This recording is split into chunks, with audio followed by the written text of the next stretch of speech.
खुद जिस टाइम मुंबई में हमला हुआ था उस टाइम पर भी ये तो यही कहने वाले थे, लेकिन उसके हाथ में कलावा देख लिया, तब इन्होंने हिंदू आतंकवाद की, भगवा आतंकवाद की बात करी थी। खुद उस टाइम के जो शिवराज पाटिल थे, गृह मंत्री थे, उन्होंने खुद कहा कि कुछ हिंदुओं को पकड़ो और जेल में डालो, नहीं तो सारे मुस्लिम हो जाएंगे तो हमारे खिलाफ हो जाएंगे। तैमूर जिस टाइम पर लोनी में आया था, 1 लाख लोगों की गर्दनें, हिंदुओं की गर्दनें काट करके उनका पूरा ढेर लगाया और उसके ऊपर उसने कुर्सी बिछाई और तब जाकर उसने अपना लंच किया, डिनर किया। और वो डेली इतना ज्यादा एक मतलब सवा मन जनेऊ तुलवाते थे, तब जाकर के उनका भोजन अंदर सटकते थे। राम मंदिर के मुद्दे के बाद में मौलाना तौकीर रजा ने क्या कहा? मौलाना तौकीर रजा ने कहा कि ये तो बेईमानी है हमारे साथ में। मुनव्वर राणा ने कहा कि CJI जो है सुप्रीम कोर्ट का, वो रंडी से कम कीमत में बिक गया। ये तो उनकी बयानबाजी है।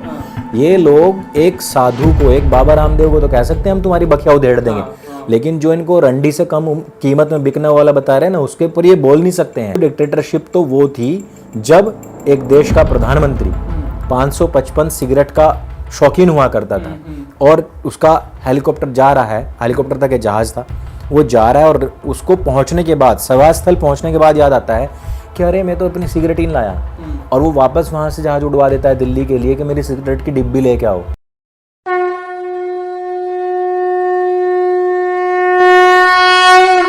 नमस्कार, स्वागत है आप सभी का जनता दरबार में। मैं हूं आपके साथ शिवशंकर उपाध्याय। 2024 चुनाव का प्रथम जो चरण है वो 19 अप्रैल से शुरुआत होने वाला है और उससे पहले ही तमाम मुद्दे इस वक्त जो है बहुत ज़्यादा हाईलाइट हैं। उन सब पर विस्तार से चर्चा करने के लिए इस वक्त हमारे साथ में कहें कि सबसे ज़्यादा इन सब, अगर आप सोशल मीडिया के थ्रू जानते हो या ट्विटर चलाते हैं तो भटके हुए युवा आप देखते ही रहे होंगे, उनके क्लिप काफ़ी वायरल होते रहते हैं। उन सब पर विशेष रूप से प्रवक्ता के तौर पर हमारे साथ में आचार्य अंकुर जी हैं। सबसे पहले तो आपका स्वागत है सर। आपने अपना कीमती समय दिया हमें, और आपको ये बता दें कि पहला चरण का चुनाव है, तमाम मुद्दों को लेकर चर्चा हो रही है और इस बीच जो है 2024 को लेकर क्या कुछ परिणाम होने वाले हैं। विपक्षी दलों के जो आरोप हैं, सरकार अपने काम काजों की तारीफ कर रही है, तो वहीं विपक्ष के कई सारे सवाल हैं और इन्हीं मुद्दों पर आपसे खास चर्चा करने के लिए इस वक्त आपका समय मांगा है और आपने अपना समय कीमती निकाला, उसके लिए हम शुक्रगुजार हैं। आपकी नई बुक आने वाली है, उसके बारे में भी पहले जानना चाहेंगे, 2 शब्द उसके बारे में बताएं, फिर हम राजनीतिक विषयों पे चलेंगे। जी, तो वैसे तो मतलब पहली ही मेरी किताब है ये और इसका पब्लिशर मैं, प्रिंटर मैं, सब कुछ मैं, तो बहुत टाइम लग गया इसको लिखने और फिर आगे की जो जितनी भी प्रक्रियाएं होती हैं। लेकिन हमने कोशिश ये की कि जितना भी अभी तक का एक प्रोपेगेंडा चलता है, खास करके हमारे धर्म, हमारे देश के खिलाफ, उस पर हमने एक एक चीज मतलब विद प्रूफ रखने का प्रयास किया है। और मैंने जब ये लिख दी और ये छप रही थी तो मुझे उसके बारे में एक विशेष चीज पता लगी कि उसमें टोटल चैप्टर जो है वो 33 हैं। अच्छा। और जो टोटल पेजेस हैं वो 370 हैं। तो हमारे धर्म में 33 को लेकर के बहुत विशेष नंबर है ये, और देश को लेकर के 370 बड़ा विशेष नंबर है। तो मैं मानता हूं कि जो किताब हमने सोची थी कि देश और धर्म के लिए उसकी रक्षार्थ हम ये किताब लिख रहे हैं, तो अंकों में भी कहीं ना कहीं उसकी तरफ से एक रिप्रेजेंटेशन आया कि ये किताब बहुत विशेष है, बहुत महत्वपूर्ण। और मैं मानता हूं कि अगर ये किताब आप पढ़ते हैं एक बार, तो जितने भी सनातन और राष्ट्र के विरोधी हैं, चाहे वो बड़े से बड़ा हो, चाहे वो उनका एक तरीके से मान लो कि 9 सिखिया जो ट्विटर पर रात दिन गालियां देने का काम करता है, ट्रोल्स, उन सब का जवाब देने का काम करती है। एक बहुत छोटी सी पुस्तक है। तो अभी हमने नवरात्रि के फेज में इसको काफ़ी बड़ी छूट के साथ में रखा है और जल्द ही हम जब मिलेंगे तो इस पुस्तक पर विशेष चर्चा पूरे एपिसोड में ही करेंगे, ऐसी मेरी उम्मीद है। आप थोड़ा सा हम ये जानना चाहें, क्योंकि आप ट्विटर पे काफ़ी प्रचार तो होने लगेगा ऐसे ही, जैसे आप थोड़ा सा उसका अंश आपने चर्चा किया है पिछले भटके हुए युवा में, सबने देखा। और लेकिन ये आपसे ये जानना चाहें कि आपकी और सारी बुक आ चुकी है इससे पहले भी, इसमें ऐसा क्या खास होने वाला है? दर्शक भी काफ़ी रुचि लेंगे, क्योंकि क्या ऐसा खास है इसमें होने वाला है? देखिए, सबसे पहली बात तो यह है कि किसी भी हिंदी बुक के लिए प्री बुकिंग अगर 500 या 1000 भी आती है तो बहुत बड़ी बात होती है। हाँ। लेकिन बट जो हमारी जो किताब है ढाई मोर्चे का चक्रव्यूह, इसकी 5000 की प्री बुकिंग अभी तक हो चुकी है, जो कि अपने आप में एक बहुत बड़ा रिकॉर्ड है। उससे भी बड़ी बात कि हमने अपना खुद का एक ई कॉमर्स वेबसाइट तैयार किया था, खुद का अपना इकोसिस्टम, ताकि ये जो अमेजन हुआ, फ्लिपकार्ट हुआ, ये जो 60% मैंने कई साल लोगों से बात हुई, तो ये लोग मतलब भयंकर लूट मचाते हैं, तो वो सारी चीज़ें हमने समाप्त की हैं इस किताब के माध्यम से ही। और इस किताब से हमने उस चीज़ को स्टार्ट किया है। दूसरा ये कि जो पहले जो हमारा जो काम रहा है वो रहा है अनेकानेक विद्वानों को पटल पे लेके आने का, जैसे कि एंशिएंट बुक्स थी, वेद, दर्शन, उपनिषद, उनको सामने लेके आने का। ये भी हमारा एक रिकॉर्ड रहा है कि हमने हजारों की तादाद में लोगों के घर में वेद पहुंचाए हैं और हवन के जो किट हैं वो पहुंचाई हैं। राम मंदिर रिकॉर्ड है कि जब राम मंदिर के जब स्थापना हो रही थी उस टाइम हमने उसके जो रिप्लिका थे हजारों की तादाद में, और वो बहुत कम रेट में हमने लोगों तक पहुंचाए।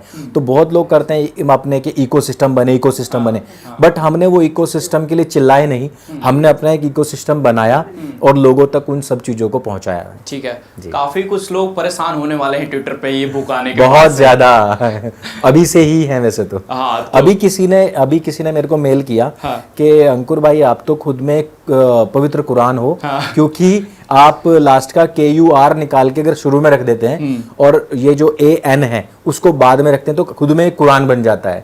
तो आप तो एक महान हस्ती हो। और उसके बाद में उन्होंने बहुत सारी चीजें लिखी। तो उन लोगों के जितना पेट में दर्द हो रहा है मेरे नाम को लेकर के, मेरी किताब को लेकर के, मेरे चैनल, मेरे कंटेंट को लेकर के, खास तौर पर हमारे भटके हुए युवा को लेकर के, तो इतनी ज्यादा मतलब क्लिप कटवा लोग उसकी वीडियोस काट के जो भेज रहे हैं, मुझे लगता है कि आने वाले टाइम में हमारी किताब के भी छोटे छोटे स्क्रीनशॉट्स बहुत वायरल होने वाले हैं। चलिए, हमारी शुभकामनाएं हैं। और 2024 की जो है जंग बहुत काफी तेजी से इस समय जो है लड़ी जा रही है। लेफ्ट वर्सेस राइट का बड़ा मुद्दा छाया हुआ है। क्या कहेंगे 2024 में? सबसे बड़ा सवाल तो इस सरकार की तारीफ तो सब कर रहे हैं, हम थोड़ा उससे हटके पूछते हैं कि राहुल गांधी और 2024 का भविष्य क्या होने वाला है? राहुल गांधी जी का जो भविष्य है, देखिए वो तो उनको भी पता है कि उनका क्या भविष्य है। देखा आपने कि पहले उन्होंने भारत जोड़ो यात्रा निकाली, और उसी टाइम उन्होंने एक ऐसे व्यक्ति को अपनी पार्टी में रख लिया जो खुद कहता था कि भारत तेरे टुकड़े होंगे इंशाल्लाह इंशाल्लाह। तो उन्हें पता है कि उनकी क्या दुर्गति हो रही है। मैं कन्हैया कुमार की बात कर रहा हूँ, जिसकी रैली में अभी माननीय नरेंद्र मोदी जी की माता जी, जो कि जिनका कि स्वर्गवास हो चुका है, उनके लिए कितनी अभद्र टीका टिप्पणी की गई है। और वही व्यक्ति जो मतलब बोलने से पहले सोचते नहीं है, वैसे ही हमारे राहुल जी हैं कि जिस समय पर भी कोई भी आप देखिए कि देश के अंदर कोई भी आपदा आ रही हो या कहीं पर भी किसी प्रकार का ऐसा लग रहा हो कि भाई हमें देश में इस समय विपक्ष की या एक बड़े नेता की जरूरत है, उस समय पर वो थाईलैंड भाग जाते हैं। वो यात्रा करने के बाद में उससे पहले उन्होंने पिछले इलेक्शन में 72,000 रुपए प्रति सालाना लोगों को देने की बात की थी कि हम प्रति महीना इतने पैसे देंगे। उस जुमले के चक्कर में कोई नहीं आया। पूरी कांग्रेस जो है, जब से नेहरू जी थे, फिर इंदिरा जी, फिर राहुल जी, फिर उसके बाद में सोनिया जी, फिर अब अपने राजीव जी, ये सारे जितने आए हैं, इन्होंने कितने जुमले मारे कि हम गरीबी मिटा देंगे। और देश के ऊपर 55-60 साल राज करने के बावजूद भी वो कह रहे हैं कि हम एक खटके में सारी गरीबी दूर कर देंगे। तो ये तो मान के चलो आपके जितने भी देशों की अर्थव्यवस्था अभी तक क्लैश करी है, वो सिर्फ फ्री में नोट बांटने की वजह से ही हुई है। उन लोगों को भी पता है कि हमारा 72,000 का जो जुमला था वो फेल हुआ, गरीबी हटाओ का जुमला फेल हुआ, और घर घर जो अन्न पहुंचाने का या फिर इंदिरा आवास का, ये सारे जुमले फेल हुए हैं। 60 साल में सब लोगों को घर नहीं दे पाए। नरेंद्र मोदी एक ऐसा व्यक्ति जिसने कि किसी भी योजना को पंचवर्षीय योजना नहीं बनाया। उसने अगर ये बोला है कि हम इतने टाइम में इतने करोड़ घर डिलीवर करेंगे, तो उस बंदे ने करके दिखाया है। तो राहुल गांधी टाइप और उनकी जितनी भी टीम है ना, उन लोगों को थोड़ा सा ये अन्वेषण और सिंहावलोकन करने की आवश्यकता थी कि हमने 60 साल में क्या नहीं दिया जो इस बंदे ने 5-10 साल में दे दिया है। तो उसको मॉक करना और उसको ट्रोल करने की बजाय कुछ जमीनी आधारभूत कार्य उस तरीके की योजना बनाते तो कोई बात भी थी।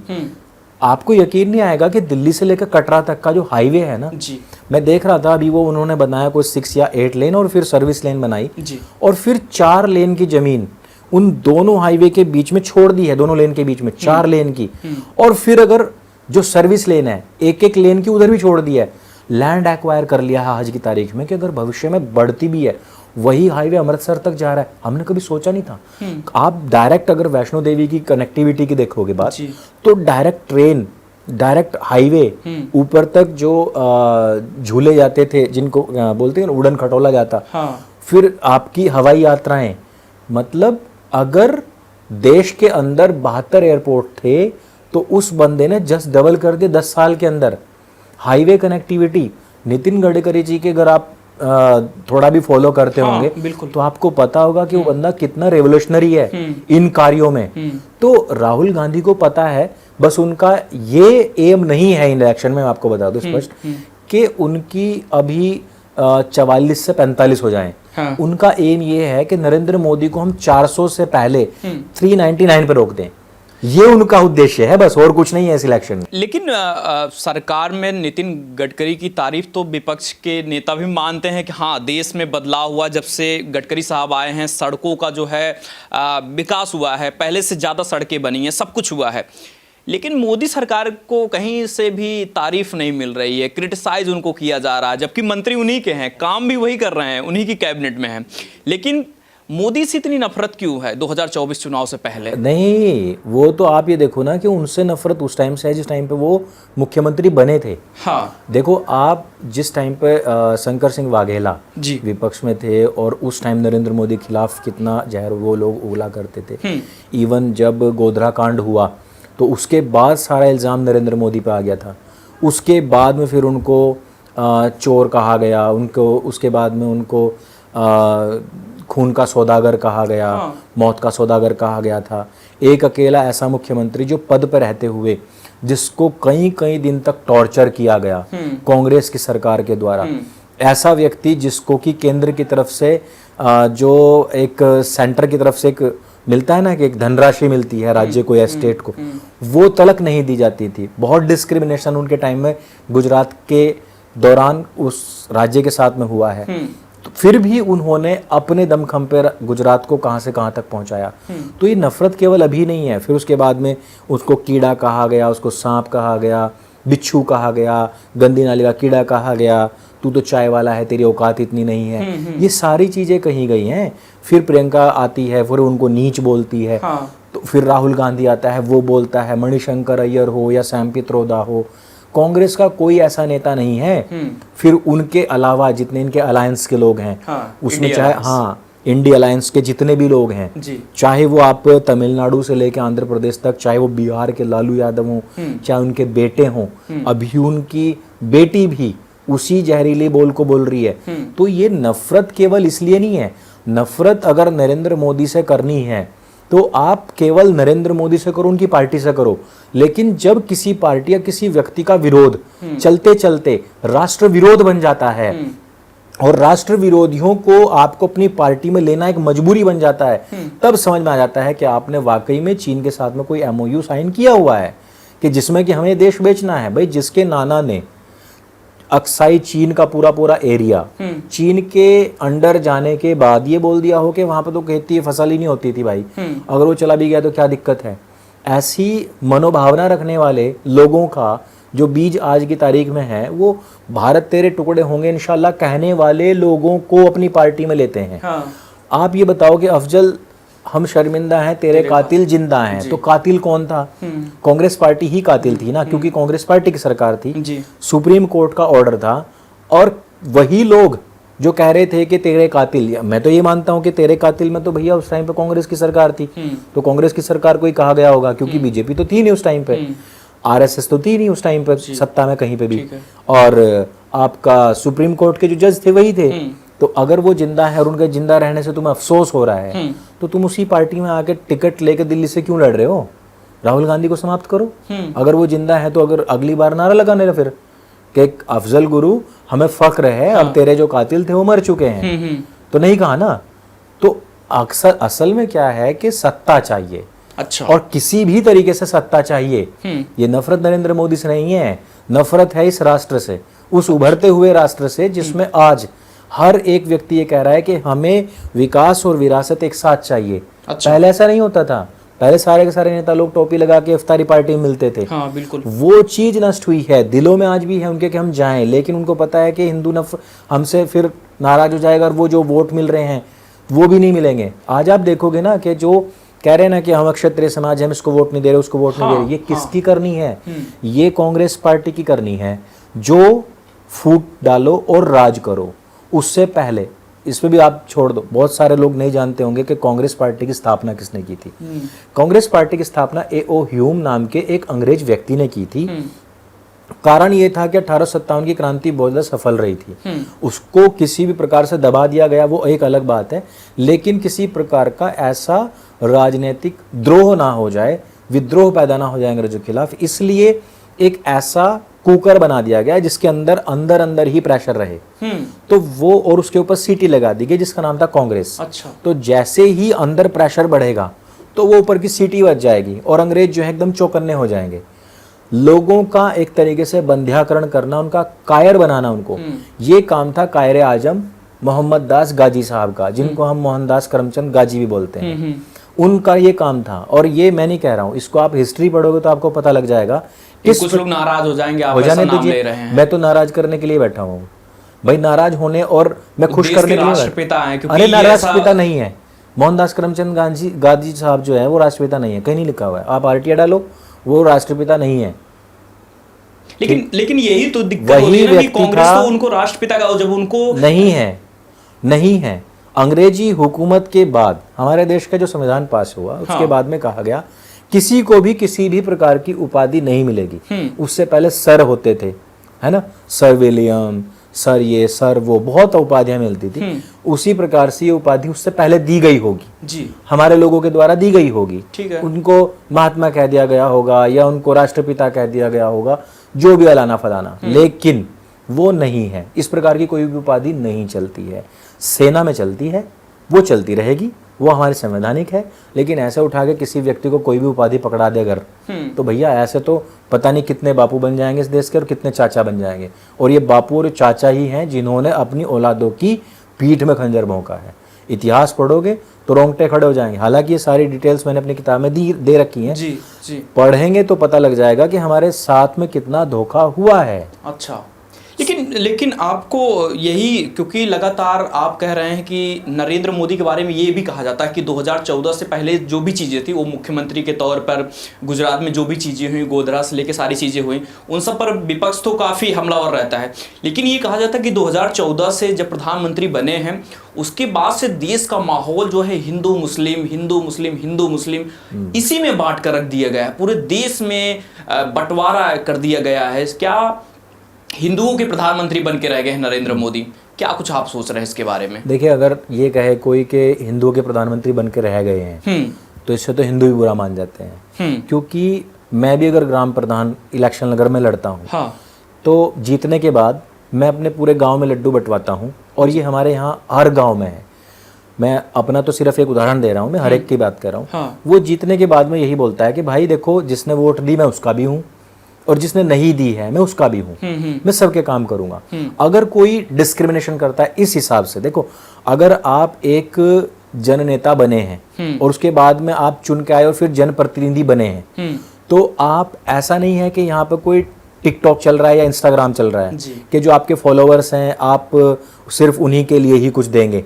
आपने देखा होगा ना कि वो आते हैं बहुत सारे इंस्टाग्राम पे, अगर आप हमें फॉलो करते हैं, हाँ, अगर आप हमारे उस पर कमेंट करते हैं तो हम गिव अवे करेंगे सिर्फ आपको, हाँ, बाकी को नहीं करेंगे। तो ये जनप्रतिनिधि लोग जो होते हैं, ये संवैधानिक पद होता है, ठीक है। ये कोई यूट्यूब फॉलोअर्स नहीं है कि भैया आपके जो फॉलोअर्स हैं उनको मैं गिव अवे नहीं करूंगा, बाकी के लिए करूंगा जो मुझे फॉलो करते हैं। वैसा नहीं होता है। ये बहुत सारे लोग हैं जो अभी नरेंद्र मोदी को बोलते हैं कि ये तो अब्बासी हो गया है, ये तो इसने तो खतना करवा लिया है अपना, क्योंकि तो मुसलमानों के लिए भी पैसा दे रहा है। तो उन लोगों को वास्तव में राजनीति के बारे में पता ही नहीं है। जब आप जीत करके आते हो ना, संविधान की शपथ लेते हो, तो आप सबके हो जाते हो। आपका जो लेवल है ना वो ब्रॉडर हो जाता है। लेकिन मानते नहीं, यही तो दिक्कत है ना। मुस्लिम मान नहीं पा रहा है, मुस्लिम मैं यही उसी नहीं पे कर आ रहा रहा हूँ। मैं उसी पे आ रहा हूँ कि केरल के जो राज्यपाल हैं तो उन्होंने कहा कि कांग्रेस हमेशा क्यों जीतती थी मुसलमान एरिया में, क्योंकि मुसलमान की जो मेंटालिटी है एक्चुअली वो ऐसी है कि आप उनके लिए काम मत करो, लेकिन जो उनके फंडामेंटल्स हैं सिर्फ उनको सपोर्ट करते रहो तो वो खुश है। मतलब उसकी गली नाली बन जाए उसे कोई दिक्कत नहीं है, बिकॉज वो उसमें रह लेगा, उसके घर ना बने, टपकते रहें, उसके बच्चों को किडनैप करते रहें गुंडे बदमाश या उनको रेडिकलाइज करते रहें उनको, तो वो चलेगा, कोई दिक्कत नहीं है। आप उनके बच्चों को कभी भी स्कूल भेजने की बात मत करो।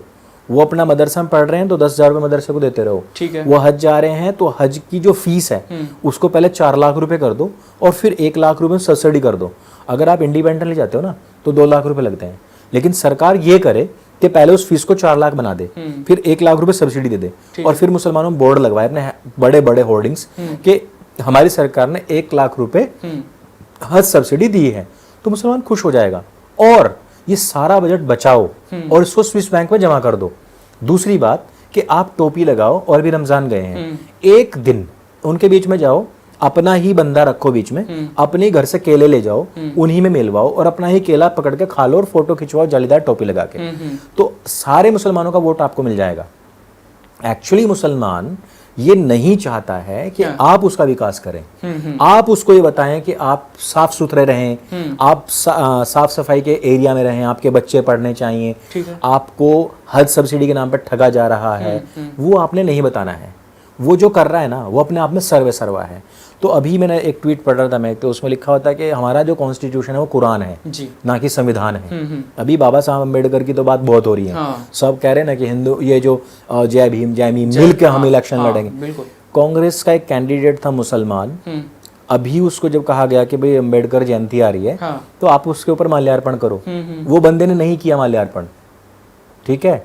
जबकि जौनपुर से खड़े हुए एक राजपूत कैंडिडेट, उनकी वाइफ अभी खड़ी हुई है, धनंजय जी की जो पत्नी है, तो श्रीकला जी, तो वो बीएसपी से खड़ी हैं, वो इवन झंडा लेके चल रही हैं और वो राजपूत हैं, और उन राजपूतों के खिलाफ रात दिन यही नकली भीमवादी लोग एक कैंपेन चलाते हैं कि सब लोग आर्य हैं, विदेशी, और उनको मार के विदेश भगाओ। और वही राजपूत जिनके खिलाफ ये आरोप लगाया जाता है कि ये लोग तो हमें घोड़ी भी नहीं बैठने देते, बैंड बाजा नहीं बजने देते, ये लोग हमें मारते हैं और 5000 साल से हमारा शोषण हो रहा है, वही लोग भीम का झंडा लेके चल रहे हैं, माल्यार्पण कर रहे हैं, वहां पूजा कर रहे हैं, उनके पैरों में पड़े हुए हैं, ठीक है। दूसरी तरफ अभी एक और वही उसी दिन की घटना है 14 अप्रैल की, मुसलमानों के मोहल्ले से निकल रहा था डीजे, मुसलमानों ने रोक दिया और उन्होंने कहा कि हमारे एरिया से ये डीजे नहीं निकलेगा। वो भी छोड़ दो आप, मैं अभी जो मेरी किताब है उसमें आप पढ़ोगे कि जो मुरादाबाद के अंदर जो सबसे बड़ा एक दंगा उस टाइम पे हुआ था 88 में, वो हुआ ही था मुस्लिम और दलित राइवलरी से। दलितों की लड़की उठा ली गई थी और उसका बहुत मतलब उसके साथ दुष्कर्म हुआ कई दिनों तक। फिर जो वो छुड़ा ली गई और उन्होंने उसकी शादी कर रहे थे, तो उस लड़के को भी पीटा गया था जो शादी करवाने के लिए आया था, और उस दंगे उसी दौरान कुछ लोगों की हत्याएं भी कर दी गई थी। और उसके बाद में फिर ईदगाह के अंदर सुअर है ऐसा बोल करके दंगा फैलाया गया था। और अभी योगी जी ने वो पूरी रिपोर्ट जो है वो जब विधानसभा में रखी थी, तो इन लोगों ने कहा कि अरे ये तो हिंदुओं की वोट प्राप्त करने के लिए योगी मोदी ने ऐसा किया है। तो क्या वो रिपोर्ट जिसमें ये बताया गया है कि पुलिस की गोली से नहीं मरे थे मुस्लिम, बल्कि भगदड़ में एक दूसरे से कुचलने की वजह से मरे थे, वो क्या रिपोर्ट कांग्रेस, बसपा और सपा ने इसलिए लीक नहीं की थी, इसलिए पटल पे नहीं रखी थी, इसलिए पब्लिक डोमेन में नहीं रखी थी कि मुसलमानों का वोट मिलता रहता कि। तो जो आपने कहा कि जब से ये लोग आए हैं तब से हिंदू मुसलमान हो रहा है, एक्चुअली बात यह है कि तब से हिंदुओं को बोलने का अधिकार प्राप्त हुआ है, तब से। उसके पहले क्या होता था, जाकिर नाइक इस बड़े बड़े स्टेज पर आता था, हिंदू कन्वर्ट करता था और रात दिन अपनी कुरानी आयतें बोलता था, दिग्विजय सिंह उसके गले लगता था। अभी तो ये आचार्य कौन है इसका, प्रमोद कृष्णम, अभी तो इसके रंग बदल गए हैं क्योंकि ये तो सब सत्ता लोलूप लोग हैं। तो उससे पहले वो भी कहता था कि जो पैगंबर का नहीं हुआ वो किसी का नहीं हो सकता, और अब वो कह रहा है कि कल की अवतार की बात कर रहा है। तब वो कहते थे कि कल की अवतार मोहम्मद ही है। तो भाई साहब, तब जब भगवानों के ऊपर मजाक बनती थी, तब जब उनके फेक और मॉफ्ड पिक्चर्स फेसबुक पे लोगों के द्वारा वायरल किए जाते थे, जब उनको भद्दी गंदी गालियां दी जाती थी, जब हिंदू लड़कियों का लव जिहाद होता था, और वक्फ बोर्ड के नाम पे लाखों हेक्टेयर जमीन कब्जे कर ली जाती थी, जब कैराना में घर छोड़ छोड़ के हिंदू भागते थे, जब 90s में लाखों कश्मीरी हिंदू मारे जाते थे, जब बंगाल के अंदर हिंदुओं को मार दिया जाता था और उनकी रिपोर्ट तक बाहर नहीं आती थी। संदेश खाली में आपने देखा ना, बैरिकेड लगा के किस तरीके से मीडिया को रोक दिया गया बाहर के बाहर ही, बड़े बड़े मीडिया हाउस भी अंदर तक नहीं पहुंच पाए। तो वो चीज जो असली फ्रीडम ऑफ स्पीच थी वो नरेंद्र मोदी के आने के बाद में मिली सब लोगों को। तो इन लोगों को लग रहा है हिंदू मुस्लिम हो रहा है, लेकिन उससे पहले के दंगे, मैंने किताब में ये बात भी लिखी है। मुसलमान आज बोलता है कि 92 में अगर बाबरी मस्जिद विध्वंस नहीं हुआ होता तो हम तो बड़ी शांति से रह रहे थे। बड़े शांति से। मैंने भाई साहब उसमें 100-150 पेज की रिपोर्ट सिर्फ इसी चीज के ऊपर लिखी है कि किस प्रकार से 92 से पहले इससे भी ज्यादा हिंसक दंगे हो चुके थे और पाकिस्तानी लोग जिनका वीजा खत्म हो चुका होता था वो हिंदुस्तान में बस रहे होते थे और वो हिंदुओं को मारते थे। अभी तो ये भी बोलते हैं कि कोई बात हो जाती है तो सब नरेंद्र मोदी पाकिस्तान को जिम्मेदार बोल देता, पाकिस्तान पाकिस्तान करने लगा। इंदिरा गांधी खुद उस टाइम पाकिस्तान पाकिस्तान करती थी। अगर कहीं पर भी कुछ भी हो जाए, बस पलट जाए और सरकार की गलती निकल जाए कि सड़क सही नहीं थी, तो वो खुद बोलने लग जाती थी कि नहीं इसमें पाकिस्तान का हाथ है। राजीव गांधी खुद ऐसे ही करते थे, खुद कांग्रेस की सरकार ऐसे ही करती थी, इसमें पाकिस्तान का हाथ है। खुद जिस टाइम मुंबई में हमला हुआ था उस टाइम पर भी ये तो यही कहने वाले थे, लेकिन उसके हाथ में कलावा देख लिया, तब इन्होंने हिंदू आतंकवाद की, भगवा आतंकवाद की बात करी थी। खुद उस टाइम के जो शिवराज पाटिल थे, गृह मंत्री थे, उन्होंने खुद कहा कि कुछ हिंदुओं को पकड़ो और जेल में डालो, नहीं तो सारे मुस्लिम हो जाएंगे तो हमारे खिलाफ हो जाएंगे। तो पुलिस ने कहा ये बात कि सर हम कैसे डाल दें जब हम कोई मिल नहीं रहा है। तो उसने कहा जबरदस्ती डालो, और किसी को यकीन नहीं आया तो एक बाटला हाउस मूवी है, बाटला हाउस में उसको एज इट इज ज्यों का त्यों बनाया गया है और उस फिल्म को जाकर आप देख सकते हैं। लेकिन ये भी कहा जाता है ना कि जो फिल्में बन रही होती हैं, जैसे कि अभी सावरकर बना, बाटला हाउस का जिक्र आप कर रहे हो, तो ये कहा जा रहा जो लेफ्ट इकोसिस्टम एक है वो लगातार ये कहता है कि सरकार जो है जानबूझ के चीज़ें ऐसी फिल्में ला रही है, ऐसी चीज़ें प्रेजेंट कर रही है, जैसे कि गोडसे को लेकर तमाम, सावरकर को लेकर तमाम भ्रांतियां हैं। अब सरकार उनकी छवि सही करना चाह रही है, सही उनको साबित करना चाहती है कि वो देशभक्त थे, जबकि जो पहले से सिस्टम है वो तैयार, ये राजी है कि नहीं नहीं हमारे लिए देशद्रोही सावरकर रहे हैं, गोडसे, ये सब लोग देशद्रोही रहे हैं, तो उनको माने आज के लोग, हिंदू भी माने कि नहीं नहीं वो हत्यारे हैं। कांग्रेस इस बात को मानने के लिए तैयार है क्या कि उसने जो पाठ्यक्रम में से शिवाजी महाराज का, छत्रपति शिवाजी महाराज का जो चैप्टर निकाला, महाराणा प्रताप का चैप्टर निकाला, राणा सांगा का चैप्टर निकाला, ये सारे चैप्टर निकाल के जो उसने, और अरबी लुटेरों और गुंडों के जो चैप्टर इसमें भरे हैं, क्या उसने इतिहास का विकृतीकरण नहीं किया? क्या महाराणा प्रताप जी महान नहीं थे? क्या उन्होंने कोई लड़ाई नहीं लड़ी थी? सिर्फ एक छोटे से चैप्टर आगे के वो चेतक के ऊपर एक कविता दे दी तो बात खत्म कर दी। क्या उनका कोई खानदान नहीं था? क्या आप बाबर से लेकर पहले तैमूर जिस टाइम पर लोनी में आया था, 1 लाख लोगों की गर्दनें, हिंदुओं की गर्दनें काट करके उनका पूरा ढेर लगाया और उसके ऊपर उसने कुर्सी बिछाई और तब जाकर उसने अपना लंच किया, डिनर किया। और वो डेली इतना ज्यादा एक मतलब 1.25 मन जनेऊ तुलवाते थे, तब जाकर के उनका भोजन अंदर सटकते थे। अकबर के बारे में हम बात कर रहे हैं, जिस टाइम रेवाड़ी पे हमला किया और हेमू को जब धोखे से मारा गया, उनकी सेना को जिस टाइम पर उन्होंने कैद कर लिया तो बहुत सारे उसमें से लोगों ने कहा कि हम तो मुसलमान हैं जी, तो अकबर ने उनको साइड कर लिया और जो बाकी थे हिंदू, उनके गर्दनें कटवा करके एक मीनार पूरी की पूरी चिनवाई थी। वो अकबर जिसने 10,000 हिंदुओं को एक झटके में कटवा दिया था, उसको हम महान कह रहे हैं। जो औरंगजेब हजारों हिंदू मंदिरों को तोड़वा करके वहां मस्जिदें बनवा रहा है, हम उसको महान कह रहे हैं। एक शाहजहां या जहांगीर, आपको जान करके बहुत हैरानी होगी कि एक थे MS ओंसली जो कि राजदूत थे और वो आए हुए थे दिल्ली जी, और वो लाल किले पहुंचते हैं और उस टाइम पे दीवाने खास में मुगल बादशाह बैठा हुआ है। और हम जो इतिहास में पढ़ते हैं वो ये पढ़ते हैं कि जो लाल किला था वो शाहजहां जब दिल्ली आगरा से अपनी राजधानी बनाई उस दौरान में इसको लाल किले को बनवाया था। लेकिन अगर हम MS ओंसली की बात सुनते हैं और लाइब्रेरीज की जो आंकड़े हैं उनको हम उठाते हैं तो हमें पता लगता है कि जो तारीख बताई जाती है उससे 11 साल पहले ऑलरेडी ताजमहल इस्टेब्लिश था और जिसका इतिहास ये बताता है कि वो अनंगपाल तोमर और उनके जो पूर्वज थे उन्होंने ऑलरेडी बनवाया हुआ था। अच्छा। तो जो इतिहास बाहर निकल करके आ रहा है, खुद अपने आप को उगल रहा है, आप उसको तो मानने को तैयार नहीं है। और जो आपने गढ़ दिया कि भैया ये तो मुगलों ने बनवाया है, उसको जबरदस्ती हमारे बच्चों के अंदर आप डाल रहे हैं, थोपने की कोशिश कर रहे हैं। क्यों भाई? जो आपकी कुतुब मीनार है, कुतुब मीनार में एक मस्जिद है, कुव्वतुल इस्लाम मस्जिद। कुव्वतुल इस्लाम मस्जिद पे बाहर बड़ा बड़ा लिखा हुआ है कि 27 हिंदू और जैन मंदिरों को तोड़ने के बाद में मस्जिद बनाई गई थी। आप उसको सुनने को तैयार नहीं है। आप कंटिन्यू ये कह रहे हैं कि नहीं, ये विष्णु स्तंभ नहीं है, ये तो कुतुब मीनार बनवाई गई थी कुतुबुद्दीन ऐबक के द्वारा, इल्तुतमिश की जो। लेकिन ये मोदी सरकार में ही ऐसा हो रहा है ना, क्योंकि नहीं, अभी देखिए ऑलरेडी पहले भी हो चुका था। का मामला नहीं, जैसे सामने आया, तो ये कहा गया कि कोर्ट के जरिए जबरदस्ती उसमें एएसआई का सर्वे जबरदस्ती कुछ न कुछ निकाला जा रहा है। मैं उसी पे आ रहा हूँ जी। पीएन ओक 1970 और 80, फिर 90 में तो उनकी बुक्स बहुत फेमस हुई। आचार्य धर्मपाल जी और भाई राजीव दीक्षित जी।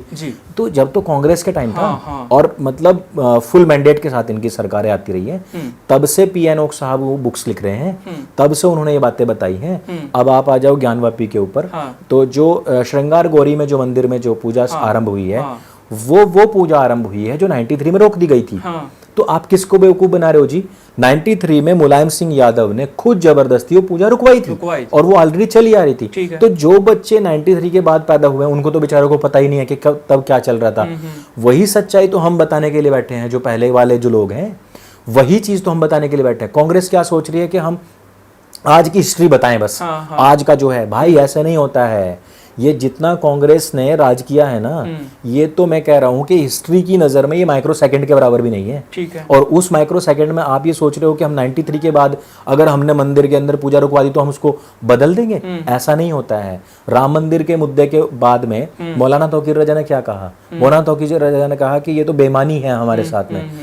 मुनव्वर राणा ने कहा कि सीजेआई जो है सुप्रीम कोर्ट का, वो रंडी से कम कीमत में बिक गया। ये तो उनकी बयानबाजी है। ये लोग एक साधु को, एक बाबा रामदेव को तो कह सकते हैं हम तुम्हारी बखिया उधेड़ देंगे, लेकिन जो इनको रंडी से कम कीमत में बिकने वाला बता रहे हैं ना, उसके ऊपर ये बोल नहीं सकते हैं। असलियत यही है। कमिश्नर कक्कड़ थे यहाँ के दिल्ली के, उन्होंने अपने एक बयान में कहा था कि एक टाइम था जब कांग्रेस हमें स्पेशली बोल देती थी कि मुसलमानों के खिलाफ कोई कार्रवाई नहीं करनी है। तो वो जमाने में और अब के जमाने में फर्क आया है ना। गोडसे का बयान कोई आज से नहीं, जब वो उनको फांसी हुई थी उसी दौरान से बयान उनका वायरल है। आज तो उनके ऊपर फिल्म बन रही है। सावरकर जी के विषय में दुनिया जानती है। महात्मा गांधी जो है, ये व्यक्ति नहीं चाहता था कि जनगणना जाति का जो सिस्टम बना हुआ है वो उखड़े, जबकि सावरकर चाहते थे कि हमें जो अंतर जातीय विवाह है वो आरंभ होना चाहिए। अच्छा। वो चाहते थे कि दलितों के लिए मंदिर जो है वो खुलना चाहिए। वो चाहते थे कि हमारा रोटी बेटी का नाता सबके साथ होना चाहिए। बिकॉज सावरकर जी जो थे वो महर्षि दयानंद सरस्वती जी से प्रभावित थे। ठीक है। और ऋषि दयानंद सरस्वती ने सबसे पहली बार ये कहा था कि अगर हमने ये कास्ट डिस्क्रिमिनेशन खत्म नहीं किया, ऊंच नीच जात भेद खत्म नहीं किए, तो हम बहुत बड़ी गलती खाएंगे, बहुत बड़ी खता खाएंगे। और वो हमने खाई है गुलामी काल में। वो कहते थे कि हम सबको, सबके लिए इक्वल, भगवान की दृष्टि में सब हम इक्वल हैं। कम से कम उस चीज पे हम ये ना सोचे कि जिसने इस निचली कास्ट में जन्म ले लिया तो बस वो पतित हो गया। नहीं, पूर्व जन्म के हमारे संस्कार होते हैं। जैसे कि भगवान रविदास के विषय में कहा जाता है कि वो पूर्व में ब्राह्मण थे, किन्हीं कारणों से उनको ऐसा जन्म मिल गया था, लेकिन उनका ज्ञान किस लेवल का था। तो वो चीजें हम ऐसा अनुभूत करते हैं, हमें खुद भी पता लगता है। तो जो सावरकर की जो आइडियोलॉजी थी वो फिल्म में आ जाइए भाई। वो बुक्स में तो बहुत टाइम पहले से थी। उन बुक्स को कैसे खत्म कर दोगे? वो बुक्स से लेकर के ये फिल्म बनी है। तो आप सिर्फ फिल्म को टारगेट कर सकते हो। आप अभी मैं तो बहुत खुश हूँ इस बात को लेकर के कि उन्होंने खास तौर पे जो रणदीप हुड्डा है, उन्होंने क्या फिल्म में जान डाली है। और सरबजीत की फिल्म भी उन्होंने की थी। ये तो खैर हमें पता है कि कराची वुड है और क्या एक्टिंग उन्होंने की थी, लेकिन फिर भी उनको बेस्ट एक्टर का अवार्ड नहीं दिया गया था। बट ये जान के मुझे बहुत खुशी हुई कि सरबजीत की जिन आतंकवादियों ने हत्या की थी, तो उनको अज्ञात लोगों ने मार दिया है। तो अज्ञात लोगों के लिए अगर वो इस वीडियो को देखें या क्लिप आप तक पहुंचे, तो मैं बहुत बहुत साधुवाद देना चाहता हूं आपको कि आप बहुत बेस्ट काम कर रहे हैं। मैं मानता हूं कि कोई मिलकर सरकारें भी ये काम नहीं कर सकते। हाँ। और मुझे जहां तक लगता है कि ये जो गवर्नमेंट आई है, आपको याद होगा कि जब इंदिरा गांधी के खिलाफ पूरी मुहिम आई थी, जेपी नारायण हाँ। की, और उसके बाद जो मोरारजी देसाई पीएम बने थे, जी। उस टाइम हमारी रॉ को पूरी तरीके से खत्म कर दिया गया था। वापस से जब इंदिरा जी आई, सब ठीक हो गया। इस मामले में इंदिरा बहुत अच्छी थी, बाद की पीढ़ियां नहीं अच्छी थी उनकी। तो आज की तारीख में हम लोग ऐसा काम कर रहे हैं जैसे मोसाद करता था, जैसे म्यूनिक हत्याकांड के बारे में हम सुनते हैं कि किस तरीके से पैलेस्टाइन ने म्यूनिक में इजरायलियों को मार दिया था, खिलाड़ियों को मार दिया था। और जो गोल्डा मेयर थी उस टाइम की, जो प्रधानमंत्री, उसने वर्षों लगा दिए थे, लेकिन बदला लेके ही मानी थी वो, जो इजराइल की प्रधानमंत्री थी। और आज की तारीख में हमें वो फीलिंग आती है जब हम प्रधानमंत्री नरेंद्र मोदी को देखते हैं। तो हमें ना इस तरीके का एक स्ट्रॉन्ग नेशन चाहिए, ऐसा भारत चाहिए, ना कि ये कि एक गरीब देश पाकिस्तान का प्रधानमंत्री भी, हमारे मनमोहन सिंह जिस टाइम प्रधानमंत्री, उनको देहाती औरत बोल दिया करता था और देश कोई प्रतिक्रिया नहीं करता था। लेकिन क्या आप कह रहे हैं कि प्रधानमंत्री नरेंद्र मोदी जैसा जो है हमें लीडर चाहिए? क्या ऐसा लीडर चाहिए जहां विपक्ष की आवाज को दबाया जा रहा है, देश में तानाशाही आ रही है, बोलने नहीं दिया जा रहा है, मीडिया गुणगान गा रहा है, जो कई बड़े पत्रकार कहने वाले अपने आप को ऐसा कह रहे हैं कि मीडिया पर कब्जा हो गया है मोदी सरकार? तो ऐसा प्रधानमंत्री चाहते हैं आप? देखिए, वो लोग इसलिए परेशान हैं क्योंकि उनको लगता है कि नरेंद्र मोदी डिक्टेटर है। हाँ। और नरेंद्र मोदी को चाहने वाले लोग इसलिए परेशान हैं क्योंकि उनको लगता है कि नरेंद्र मोदी अच्छे वाले डिक्टेटर नहीं है। अच्छा। जो उनको डिक्टेटर बताने वाले लोग अगर इस देश के अंदर खुले घूम रहे हों, मान लो, और उनको डिक्टेटर बताने वाले लोग खुद 1480 करोड़ रुपए इलेक्टोरल बॉन्ड का खुद हड़प करके बैठे हुए हों, और वो फिर भी नरेंद्र मोदी पे ही आरोप लगा रहे हों, तो यार इससे बड़ा डबल स्टैंडर्ड तो कुछ हो नहीं सकता। नरेंद्र मोदी के रहते अगर मान लो, क्या किस बात के ऊपर अगर हम बात करेंगे डिक्टेटरशिप बात, भाई कांग्रेस टाइम में, इंदिरा गांधी के टाइम में, जब तकरीबन 4 से 5 राज्यों में बीजेपी गवर्नमेंट थी, एक झटके के अंदर, मैं तो इंदिरा गांधी के टाइम पे तो बहुत पीछे चला गया, मैं कह रहा हूँ पीवी नरसिम्हा राव के टाइम की बात कर रहा हूँ। पीवी नरसिम्हा राव को तो कहा जाता है कि भाई तो संघी प्रधानमंत्री था, ये तो धोती के नीचे खाकी कच्छा पहना करता था। तो उस जमाने में भी जब ये बाबरी विध्वंस हुआ था, तो ज्यादा क्या करते भाई, उत्तर प्रदेश की सरकार को गिरा देते। लेकिन जितनी भी, मतलब राजस्थान, मध्य प्रदेश, ये सारी सरकारें सारी सरकारें बीजेपी गवर्नमेंट थी, सबकी सब गिरवा दी गई थी, राष्ट्रपति शासन लगा दिया गया था। तब डिक्टेटरशिप नहीं आई थी। जब 1975 में इमरजेंसी लगा दी गई थी, सारे नेताओं को जेल में भर दिया गया था, तब डिक्टेटरशिप नहीं आई थी। तब जब खुलेआम 90 में कश्मीरी हिंदुओं को मारा जा रहा था, तब डिक्टेटरशिप नहीं आई थी। जब खुलेआम केरल में गाय को सड़क पर डालकर कांग्रेस के नेता ने काटा था, तब नहीं आई थी। जब एक मुख्यमंत्री, स्टैंडिंग मुख्यमंत्री जो थे गुजरात के, उनको टॉर्चर करती थी आपकी जितनी भी संस्थाएं हैं, CBI, वो उस टाइम पे डिक्टेटरशिप नहीं आई थी। तो वो डिक्टेटरशिप तब नहीं आई थी एक्चुअली। तब जब लालू को जेल में डाला गया था पहली बार, जब कांग्रेस की सरकार थी, तब भी डिक्टेटरशिप नहीं आई थी।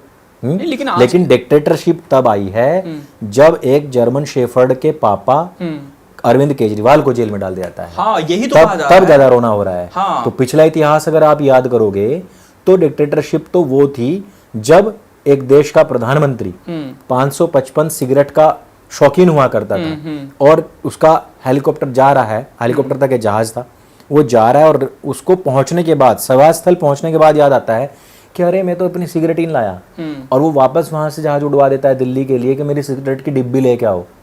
वो बंदा, ये जनसभा वहां के वहां रुकी हुई है, वो डिक्टेटरशिप नहीं था। जब एक प्रधानमंत्री खुलेआम बोलता है कि हमारे यहाँ से 100 पैसे निकलते हैं और अंतिम व्यक्ति के हाथ में सिर्फ 15 पैसे आते हैं, 85 पैसे हमारे ही लोग खा जाते हैं, वो डिक्टेटरशिप नहीं थी। जब 6000 सिखों को दिल्ली के अंदर मार दिया गया और खुलेआम ये कह दिया कि एक बड़ा पेड़ गिरता है तो धरती थोड़ी हिलती तो है ही है, तब डिक्टेटरशिप नहीं आई थी। गांधी के मरने के बाद में 5000 चित पावन ब्राह्मणों को महाराष्ट्र में मार दिया गया था, तब डिक्टेटरशिप नहीं आई थी। जिस टाइम पे यहाँ बंगाल के अंदर हम देखते हैं कि आपके पंचायत चुनाव हो या राज्य के चुनाव हो या लोकसभा चुनाव हो, दिन दहाड़े लोगों को गोली मार दी जाती है, काट दिया जाता है, जो बैलेट बॉक्स होते हैं उनमें आग लगा दी जाती है, उनको उठा के भागा जाता है, तब डिक्टेटरशिप नहीं आती है। संदेश खाली में सैकड़ों महिलाओं के साथ में दुराचार होता है, वो फिर भी अपने शाहजहां को बचाए बचाए घूम रही है, मुमताज महल, लेकिन तब डिक्टेटरशिप नहीं आती है। लेकिन एक व्यक्ति दिल्ली का जो मुख्यमंत्री था, जिसको 30 बार नोटिस जा रहा है और वो सारों को इग्नोर कर रहा है, और वो बंदे को खुद कोर्ट खड़ा होकर कह रहा है कि ऐसे बंदे को तुमने बख्शा कैसे है, जिस बंदे को बेल तलक नहीं दे रहा है कोर्ट। नहीं, ये तो कहा जा रहा है कि नहीं कि मोदी सरकार का कंट्रोल है, ईडी सीबीआई के जरिए जो है नोटिस तो यार सुप्रीम कोर्ट को थोड़ा ना, सुप्रीम कोर्ट तो डांट देता है, सुप्रीम कोर्ट तो कभी डांट देता है ना। हाँ। बात कहाँ चल रही है, जो सुनवाई हो रही है वो कहाँ चल रही है, वो नरेंद्र मोदी के कोर्ट में नहीं चल रही है। नहीं। ठीक है। हाँ। अगर तुम इनकी जांच एजेंसी को तोता बता दो मान लो, तो तोते थोड़े ना बैठे हुए हैं वहां तो संवैधानिक संस्थाएं पहुंच चुकी है ना। तो वो कह रही है कि इसको बंदे को छोड़ना ही नहीं है। मनीष सिसोदिया की बेल को बार बार मना कर दिया जा रहा है। हाँ। कौन कर रहा है? वो ईडी कर रही है, वो कोर्ट कर रहा है भाई। तो उस व्यक्ति ने जिसने कि अच्छा इलेक्टोरल बॉन्ड का जो कांड है, ये कह रहे हैं कि तो सबसे बड़ा कांड है क्योंकि 12,000 करोड़ का है। उसमें 6,000 करोड़ मिले भाजपा को, 1,400 करोड़ मिले कांग्रेस को। प्रॉब्लम वो नहीं है, प्रॉब्लम ये है कि कांग्रेस को कम मिले, टीएमसी को ज्यादा मिल गए। टीएमसी, हाँ। और जिन जिन लोगों के ऊपर आरोप लगे थे, अब जैसे कि वो फ्यूचर गेमिंग वाला था, उसके ऊपर आरोप लगा कि इसने बीजेपी को दिया है, लेकिन वो बाद में निकल गया टीएमसी और आम आदमी पार्टी कांग्रेस का ही चला। तो प्रॉब्लम वहां है कि इनको इतना ज्यादा क्यों मिल रहा है, हमको इतना कम क्यों मिल रहा है। जबकि आप देखो कि टीएमसी केवल एक स्टेट में है। हाँ, स्टेट की पार्टी। अगर बात करोगे आप स्टेट की सांसदों की, तो बीजेपी को तो कुछ भी नहीं मिला है। मैं कह रहा हूं कि उसके तो लोगों ने इवन उसको नकार दिया है। अगर आप सेंटर में बैठे हो, सबसे ज्यादा स्टेट आपके पास में, सबसे ज्यादा विधायक सांसद आपके पास में, तो आपको तो बहुत ज्यादा मिलना चाहिए था, लेकिन नहीं मिला है। तो ये डिक्टेटरशिप आई है क्या? तो मैं तो कहता हूं यार थू है ऐसी डिक्टेटरशिप के ऊपर। सिंपल शब्दों में आपसे समझना चाहिए कि जिसको लेकर लगातार हमला कर रहे हैं लोग, कि नरेंद्र मोदी के बारे में कहा जा रहा है कि डिक्टेटरशिप, क्योंकि जब से केजरीवाल अंदर गए हैं, उनके पार्टी के लोग गए हैं अंदर, तब से यही कह रहा है, पूरा तानाशाही का माहौल पूरा बना दिया गया है। 2024 का चुनाव है, 400 पार का नारा दिया है, संविधान बदलने की कोशिश है, मनुवादी वाला सरकार जो है मानसिकता है। तो आपको क्या लग रहा है कि 400 पार करने के लिए नरेंद्र मोदी सरकार या संविधान बदलने के लिए ये सारी चीजें कर रही है? देखो, संविधान की तो बात ये है कि संविधान के बारे में एक सबसे बड़ा मिथक ये है कि संविधान अंबेडकर ने लिखा है, हाँ। या राजेंद्र प्रसाद या ये अपने जवाहरलाल नेहरू या इन लोगों ने लिखा है जी। सबसे बड़ा मिथक है। क्योंकि ये जो सबसे पहली बार हिंदुस्तान के ऊपर अपना कब्जा करने और उस कब्जे को बदस्तूर जारी रखने के लिए जो नियम अंग्रेजों ने बनाए थे, वो ज्यों के त्यों उनमें थोड़ा बहुत फेरबदल करके इसको संविधान बना दिया गया था। आज अगर हम देखेंगे ना, हमारा पुलिस एक्ट जो है वो 1860 से ज्यों का त्यों चला रहा है, 1851-52 से जी। अगर हम इसको अपना भारतीय संविधान मानते हैं और आजाद भारत का संविधान मानते हैं, तो मैं मानता हूं कि इन लोगों की बुद्धि जो है ना, वो इन्होंने बेच खाई है। ठीक है। अगर इनको लगता है कि अंग्रेजों के द्वारा जो रोलेट एक्ट आया, जो साइमन कमीशन आया, इन लोगों के द्वारा जो हिंदुस्तानियों को अपना गुलाम बनाए रखने के लिए जो नियम बनाए गए थे, वो अगर जू के त्यों चलाना हम अपना आजाद भारत का संविधान बोले, तो मैं कहता हूं कि इन लोगों की राजनीति भी बिल्कुल मर चुकी है। और इन लोगों को बिल्कुल, मतलब मैं कह रहा हूं सब कुछ छोड़ देना चाहिए। आप लोग हिंदुस्तान के हित में नहीं हो भाई। संविधान को बदलने की बात, यार जब उसके पास में सिर्फ 295 सांसद थे ना, तब से उसने बेकार की धाराएं हटानी शुरू कर दी थी। और उसने हजारों वो धाराएं जो बिल्कुल बेकार हो चुकी थी, जिनका कोई यूज नहीं था, वो उनको हटाता आ रहा है। और अभी भी इस व्यक्ति ने जो पुलिस एक्ट था उसको चेंज किया है, उसमें भी बहुत सारे सुधार किए हैं। संविधान बदलने की क्या बात है? संविधान तो ऑलरेडी कर चुका है ना, उस पर तो तुमने कुछ नहीं किया, अब क्या बदलेगा? हमारे देश के लिए आज की परिस्थितियों में बहुत सारी चीजें ऐसी हैं जो एक्ट में आती ही नहीं है। भाई मैक्सिमम दलितों के ऊपर एट्रोसिटीज हुई है। हाँ। आजादी से लेके आज तक मुसलमानों के द्वारा सबसे ज्यादा, मैंने बताया ना कि अभी जो मुस्लिम लोग थे उन्होंने तो अपने घर के सामने से डीजे नहीं निकलने दिया। और क्योंकि वो इन लोगों से घृणा करते हैं, बिकॉज तो भाईचारा नहीं है। नहीं, एक्चुअली वो भाईचारा सिर्फ वोट बैंक के लिए है।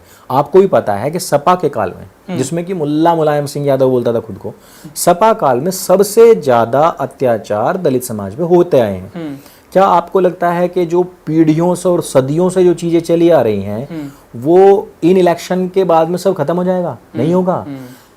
बसपा और सपा ने मिलकर इलेक्शन लड़ा था पिछला लोकसभा का, और उसके बाद में दोनों की कितनी थूका फजीती हुई थी कि इस बार मायावती को ये लग रहा है कि चाहे मेरी 0 सीट आए, लेकिन मैं सपा के साथ नहीं जाऊंगी। अगर इतना कुछ है और उसके लोग खुश हैं कि वो सपा में नहीं गए हैं तो अच्छी बात है, नहीं मिले हैं तो अच्छी बात है। तो ये चीज अपने आप में दर्शाती है कि दलितों के ऊपर सबसे ज्यादा अत्याचार कौन सी कौम है जो करती है, ठीक है, वो एकदम पता लग जाता है। तो ये सारा घुमाव फिराव करने की आवश्यकता नहीं पड़ती अगर ये लोग पहले ही सर्व समाज के लिए सर्वहित काम करते, अंत्योदय की योजनाएं लेके आते, तो ये सारे काम नहीं करने पड़ते। खटाखट में डालूंगा जी 1 लाख रुपए आपके अकाउंट में आ जाएंगे, मैं तो एक बार के में सबको अमीर कर दूंगा। हाँ, तो वो गरीबी वाला जो राहुल गांधी ये कह रहे हैं कि हाँ एक मशीन, जैसे पिछला वाला उनका वायरल बहुत हुआ था, इस बार कह रहे हैं खटाखट सब पड़ेगा और सब अमीर हो जाएंगे। पॉसिबल है, क्योंकि प्रधानमंत्री नरेंद्र मोदी ने भी कटाक्ष कल किया कि जो बातें बोलते हैं नेता, उन चीजों को थोड़ा ध्यान रखना चाहिए। क्या पॉसिबल है ये चीजें? वो तो एक बहुत दूर की बात है। मैं तो कह रहा हूँ कि प्रो कांग्रेसी एक पत्रकार है करण थापर, हाँ, उनके सामने एक कांग्रेसी लीडर बैठा हुआ था। तो क्योंकि इनके कांग्रेस के मैनिफेस्टो में आया कि हम 23 फसलों के ऊपर एमएसपी देंगे, तो उन्होंने कहा कि भाई 23 फसलों पे आप एमएसपी दोगे तो 23 फसलें जो हैं वो इतनी है, तो एमएसपी अगर देना है तो कहाँ से लाओगे इतना पैसा? तो कहते हैं हम सोचेंगे, हम विचार करेंगे। तो ये जो 8,500 रुपए भी है ना, इस पे भी अगर आप सवाल जाके करोगे ना, कोई पूछ लेगा तो कहेंगे हम विचार करेंगे, हम देखेंगे। तो क्या, या तो ये क्या है कि भाई अपना जो स्विस बैंक में इनका पैसा था उसको वापस लाके बांटेंगे, और या फिर ऐसा हो सकता है कि आलू से सोना बनाने वाली मशीन सच में काम करने लग गई है, क्योंकि सोना बनेगा और फिर इधर से छापना शुरू कर देंगे। ये जो खटाखट वाली बात है ना, ये भी इन्होंने इन्वेंट नहीं किया था। नरेंद्र मोदी जब आए तो उन्होंने कहा कि डायरेक्ट ट्रांसफर होगा, क्योंकि मनरेगा में भी बहुत ज्यादा घोटाले होते थे। 100 दिन का पैसा किसी को नहीं मिलता था, और जब 100 रुपए दिहाड़ी होती थी तब भी 60 या 80 रुपए मिलते थे। घूस दे के उसमें काम मिलता था। अभी वैसा नहीं है, सब कुछ डिजिटल हो चुका है। ये जो कहता है ना खटाखट, अरे बुद्धू आदमी, पहले ये तो देख ले कि ये तरीका कौन लेके आया था। अभी भी जो किसान सम्मान निधि जो मिलती है वो कैसे मिलती है? वो खटाखट ही मिलती है, और वो 10 साल से देता आ रहा है। उसकी इतनी योजनाएं निकल चुकी हैं और आगे भी उसने कहा कि हम इसे कंटिन्यू रखेंगे और बढ़ा भी सकते हैं। तो ये चीजें आपके दिमाग में क्यों नहीं आई भाई? आपके पास तो बड़े बड़े योद्धा लोग थे, बड़े बड़े विचारक लोग थे। आपके पास तो कहते हैं ना कि वो सदी का सबसे बड़ा अर्थशास्त्री मनमोहन सिंह था। तुम्हारे पास तो इतने बड़े बड़े गवर्नर रहे हैं, तो वो सब काम क्यों नहीं कर पाए? उनके दिमाग में कभी ये विचार नहीं आया क्या? आप अभी भी कॉपी पेस्ट ही मारोगे। जितनी भी कांग्रेस ने अभी भी अपने घोषणा पत्र में बातें बोली है ना, वो सब कॉपी पेस्ट है। वो सारी चीजें अभी बोलो ना, आप 370 खत्म करेंगे, 35 खत्म करेंगे, हम बोल दो। आप बोल दो कि लव जिहाद जैसी जितनी भी चीजें हैं सभी स्टेट से हम खत्म कर देंगे। आप बोल दो इस बात को। आप बोल दो कि जो अभी लैंड एक्विजिशन के जितने भी नए कानून बनाए गए हैं हम उनको खत्म करेंगे। बोल दो आप ये सब चीजें, अगर बोलना ही है तो बोलो। लेकिन क्या समस्या है कि 80% आबादी को नाराज करके 20% आबादी को खुश करने के चक्कर में 80% को इग्नोर कर दिया जाए? क्या ऐसा है कि मतलब हिंदू DNA, हाँ, आप अपने खून के प्रति हमेशा ईमानदार रहते हैं। तो राहुल गांधी नहीं, कौन कह रहा है उनको हिंदू है? खुद बताते हैं वो। राहुल गांधी तो हमेशा यही कहते हैं कि आप बताओ, जनेऊ पहन के जाते हैं, मंदिर जाते हैं, कहते हैं कि आपने वो फिल्म देखी है जोली LLB अक्षय कुमार वाली? तो उसमें भी उसने तिलक त्रिपुंड लगाया हुआ था, है ना? तो वैसा ही वाला है इनका। बस राहुल गांधी साहब इतने ही ब्राह्मण हैं, तो कश्मीरी हिंदू है कि नहीं? इतने ही कश्मीरी और इतने ही हिंदू हैं जितने की वो फिल्म में आपने देखा ना वो कैरेक्टर, बस उतने ही हैं। जब इनका वो दत्तात्रेय गोत्र से आप पीछे चले जाओगे ना, तो खुद कहेंगे या अल्लाह, उससे पीछे भी कुछ होता है, वो खुद ही बोल पड़ेंगे। जो लोग सावन के महीने में लालू के पास जाकर के मटन बना रहे हो, अपनी बहन को खिला रहे हो, जो लोग नवरात्रों तक को ना छोड़ते हो, जो लोग हिंदुओं को मौक करने, उनका अपमान करने में सर्वदा उद्यत रहते हो, उन लोगों को आप हिंदू मानोगे? और दूसरी बड़ी बात कि जो जिसका दादा खुद फिरोज खान, ठीक, वो अपने आप को अगर हिंदू कह रहा है तो किस एंगल से कह रहा है भाई, ये भी बता दे। ठीक है, जब एक फिरोज खान और इंदिरा गांधी, इनसे पैदा हुआ राजीव गांधी, ठीक है, और वो राजीव गांधी अब वो क्या रह गया वो तो आपको पता है, क्योंकि बाप का गोत्र चलता है, माँ का नहीं चलता है। चलो हम थोड़ा सा मान लेते हैं कि 50-50 मिक्स हो गया, ठीक है। तो 50% बच गया राजीव जी में। अब 50% ने एक इटालियन क्रिश्चियन के साथ में शादी करी और उससे बच्चा पैदा हुआ, तो भाई वो जो 50% था ना वो भी खत्म हो गया। अब तो अब जो तुम बचे हो ना, ये जो कैलकुलेशन अब निकल के आई है ना, इसको सरल, ये सरल नहीं होगी। मैं कह रहा हूं कि उससे पहले तुम्हें मेंडलीफ की अवसारणी याद हो जाएगी, ठीक है। लेकिन जो कैलकुलेशन है ना कि किसमें किसका डीएनए और कौन कितने % हिंदू है और कितने % ब्राह्मण है, वो सोल्व नहीं होगी। तो राहुल गांधी हिंदू हैं या नहीं है? नहीं है, नहीं है। मैं ही नहीं कह रहा हूं। हिंदुस्तान के जितने बड़े बड़े मंदिर हैं जहां पर भी गैर हिंदू का प्रवेश वर्जित है, वहां राहुल गांधी और उनके पूरे खानदान का प्रवेश वर्जित है। आप जाओ उड़ीसा, ठीक है, जाओ गोवर्धन पीठ, जाओ वहां के मंदिर, और वहां बाहर लिखा हुआ है बकायदा। इवन उसके बाद में तो मैमुना खान, जानते हो मैमुना खान कौन है? इंदिरा गांधी जी। इंदिरा गांधी जी ने निकाह पढ़वाते टाइम अपना नाम मैमुना खान कर लिया था। इंदिरा गांधी तलक को भी एंट्री नहीं दी गई थी उस मंदिर के अंदर, ठीक है। तो ये जो राजीव गांधी नहीं जा पाए कभी, फिरोज तो क्या ही जा पाते बेचारे, दादा का तो सबकी नाक तो दादा जैसी है, लेकिन कभी कोई ये नहीं कहता कि राहुल गांधी साहब आपकी भी नाक या बाल, आपका फेस, आपका माथा भी आपके दादा जैसा मिलता है। दादा की बात नहीं आती है। उसके बाद राजीव गांधी नहीं जा पाए, सोनिया नहीं जा पाई, प्रियंका नहीं जा पाई, राहुल नहीं जा पाए, और प्रियंका की औलाद भी नहीं जा पाए जी। अगर थोड़ा सा इधर आ जाते 2024 चुनाव पर, क्योंकि हमने बहुत विस्तार से चर्चा किया। 2024 में ये कहा जा रहा है कि 400 पार ईवीएम के भरोसे, तो क्या लग रहा है ईवीएम में कुछ घपला है? ईवीएम लेके कौन आया था? ईवीएम तो खुद कांग्रेस लेके आई तो थी। अभी तो मांग कर रही है कि जो है बैलेट पे आप तो कराइए। आप ये कहो कि हमने गलती की, आप माफीनामा लिख के दो। अगर सोनिया गांधी लेके आई ना, मनमोहन आए, उससे पहले के लोग आए, कोई तो लेके ही आया होगा ना। कांग्रेस का तो उसमें रहा ना हाथ। माफीनामा लिख दो आप, और लिख दो कि हिमाचल के अंदर, कर्नाटक के अंदर जो हमारी सरकारें आई हैं उनसे हम त्यागपत्र दिलाते हैं, क्योंकि वो भी बैलेट से उससे आई हैं, ठीक है। तो अगर ईवीएम में गड़बड़ है तो आप स्वीकार करो कि कर्नाटक में भी गलत थी और हिमाचल में भी गलत थी। जहां जहां आपकी पार्टी जीत जाए वहां वहां पर तो आपकी ईवीएम सही है, और जहां जहां पे आप हार जाओ वहां पर पूरा का पूरा ठीक रहा जो है ईवीएम पर डाल दो। तो ये तो बात सही नहीं है। ये कांग्रेस के कई प्रवक्ता ये भी कह रहे हैं कि मंत्री भी उनके कई कहते हैं स्टेट के कि ईवीएम में कई स्टेट इसलिए भी जानबूझ के जिताया जाता है कि इससे ये ना रहे कि ईवीएम एक तरफा नहीं लगे। तो फिर कांग्रेस ये मान बैठी है कि हमारा दमखम नहीं था कि हम हिमाचल और कर्नाटक जीत जाते, हमारी इतनी औकात नहीं थी, वो तो बीजेपी ने हमें जिताया है।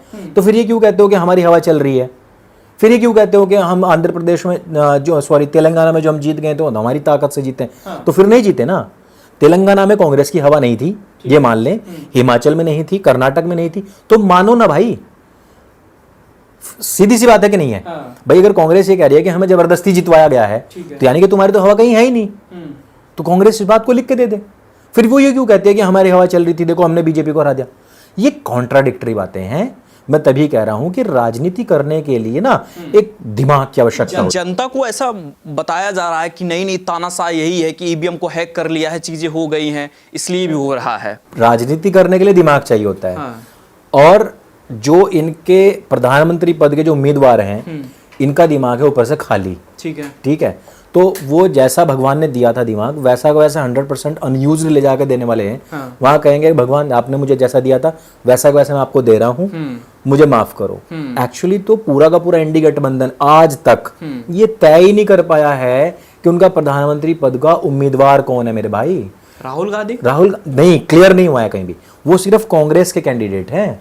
अगर आप साउथ में जाकर किसी से ही पूछ लो, राहुल गांधी के नाम पर कहीं पर भी एक मत हुए ही नहीं। आप कोई मुझे मीटिंग दिखाओ, कहीं ऐसा कोई प्रपत्र दिखाओ जहां पर उन्होंने ऐसा कहा हो। ये कुछ लोग समर्थन कर रहे हैं मल्लिकार्जुन खड़गे। नहीं, मल्लिकार्जुन खड़गे देखो वो अलग अलग मंचों से हो रहा है, लेकिन उन्होंने कहा है कि हम बाद में तय करेंगे, जिसकी सीट ज्यादा होंगी, जो बड़ी पार्टी होगी, वो मुखौटा बनेगी। अगर कांग्रेस 25-26 पर निपट जाती है, मान लो 40 पर निपट गई, और उधर सेटिंग बैठ गई अच्छी सी किसी और के साथ में, तो हो जाएगा। और आप ये मत मानो कि नीतीश कुमार कोई अच्छा आदमी है।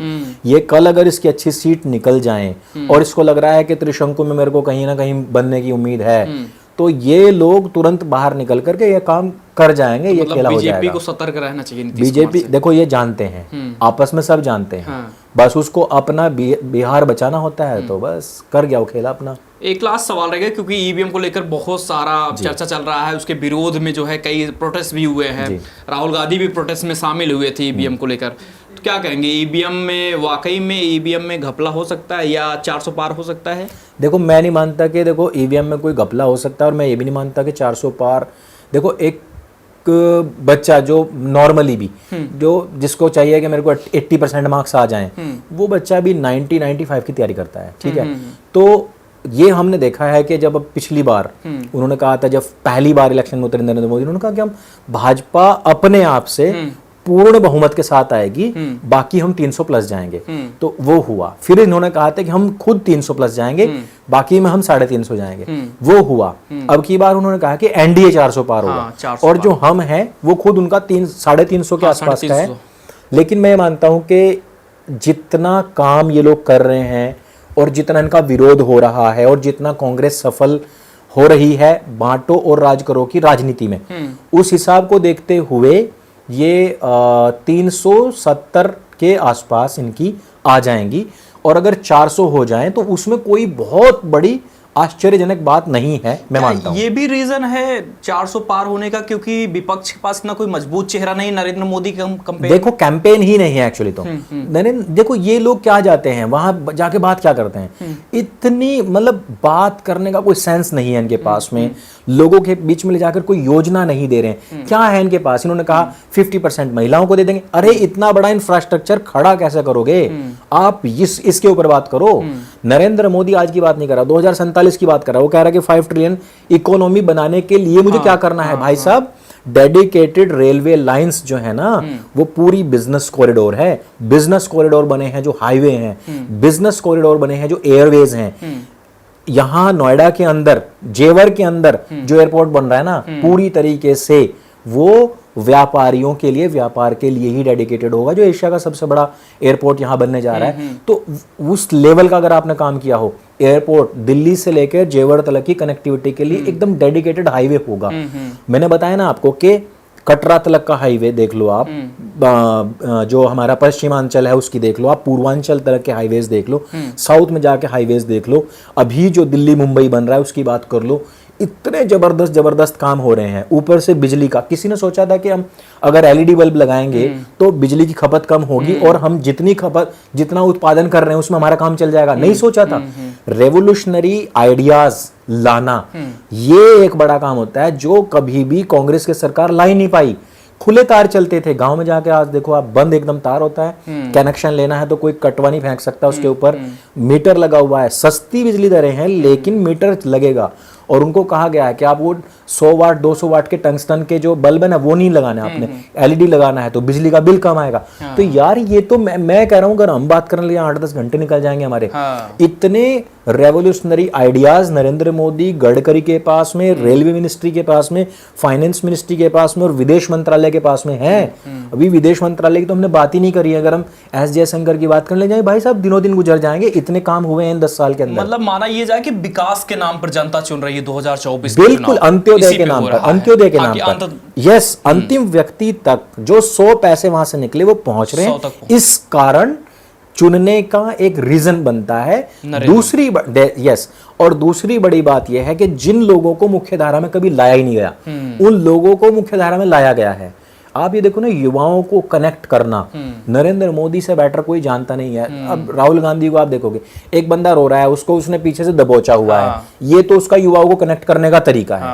युवाओं को ऐसे कनेक्ट करोगे तो तुम उसके पीछे जाकर उसको बस टाइट कस लिया, फिर तुम किसी से पूछ लो तुम्हारी जाति क्या है, उन्होंने बताया यादव है, उसको कूट दिया।